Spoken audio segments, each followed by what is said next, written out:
2026 யார் வெற்றி பெறுவார் அப்படின்னு எல்லாருமே எதிர்பார்த்துக்கிட்டு இருக்காங்க. எந்த கட்சி ஆட்சிக்கு வரும் அப்படின்னு. இப்போது இந்த புதுக்கோட்டை மாவட்டத்தை பற்றி ஒரு சில தகவல்களை பார்க்கலாம். அதுவும் குறிப்பாக ஆலங்குடி தொகுதி தற்போதைய அமைச்சர் மெய்யநாதன் அவர்களுக்கு தான் 2027 மிகப்பெரிய ஒரு வாய்ப்பு இருக்கிறது.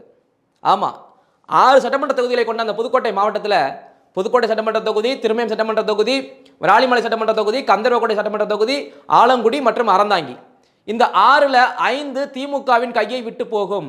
ஒரு தொகுதி மட்டும்தான் திமுகவுக்கு வசமாக இருக்கிறது, சாதகமாக இருக்கிறது. அது ஆலங்குடி சட்டமன்ற தொகுதி. மெய்யநாதன் அவர்களுக்கு மட்டும்தான் 2026 மீண்டும் வெற்றி வரும். ஏன்னா அதிமுக, தாவேக, பாஜக இப்படி பல கட்சிகள் கூட்டணி சேர்ந்தாலும் ஆலங்குடி தொகுதியில் மட்டும் மெய்யநாதன் அவர்களை வீழ்த்த முடியாது.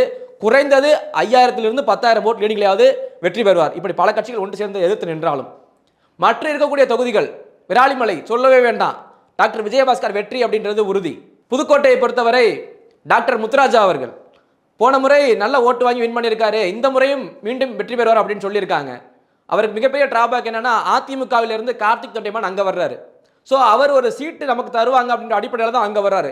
இவங்க 2 பேருக்குள்ளே கிளாஷ் ஆகும். ஸோ இங்கே திமுகவுக்கு மிகப்பெரிய அடி விழுகிறது. அங்கே தாவேகாவின் பர்வேஸ் அவர்கள் மற்றும் அதிமுக கூட்டணி சேருது அப்படின்னா கார்த்திக் தொண்டைமான் மேல் உள்ள அந்த ஒரு கோபம், ஒரு பக்கம் தாவேகா விஜயின் ஆதரவு ஓட்டு, இது எல்லாம் பர்வேஸுக்கு மிகப்பெரிய ஒரு வெற்றிக்கு கை கொடுக்கும். அது பர்வேஸ் நின்னாலும் சரி, இல்லை அதிமுக சேர்ந்த வேற யார் இருந்தாலும் சரி, புதுக்கோட்டையும் அதிமுகவுக்கு போக வாய்ப்பு இருக்கு. திருமயத்தை பொறுத்தவரை இப்போதைய அமைச்சர் ரகுபதி அவர்கள் அன்றைக்கு 2021 மிக குறைவான வாக்குகளில் தான் வெற்றி பெற்றார். மீண்டும் அங்கே யார் வெற்றி பெறுவார் அப்படின்னா வைரமுத்து அவர்கள், அதிமுகவை சேர்ந்த வைரமுத்து அவர்கள் அங்கே வெற்றி பெற வாய்ப்பு இருக்கிறது. அறந்தாங்கியை எடுத்துக்கிட்டீங்க அப்படின்னா மற்ற எந்த கட்சியும் போட்டி போட தேவையில்லை.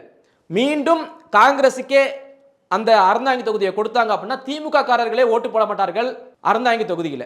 காரணம், தொடர்ந்து காங்கிரஸுக்கே கொடுத்துட்டு இருக்கீங்க அறந்தாங்கில, திமுகவுக்கு கொடுங்க அப்படின்னு திமுக தலைமையை அந்த தொகுதி மக்கள், திமுகவினர் ரொம்ப அழுத்தம் கொடுக்குறாங்க. ஆனால் காங்கிரஸுக்கு திரும்ப திரும்ப திருநாவுக்கரசு அவர்களுடைய மகனுக்கு கொடுத்துக்கிட்டு இருக்காங்க.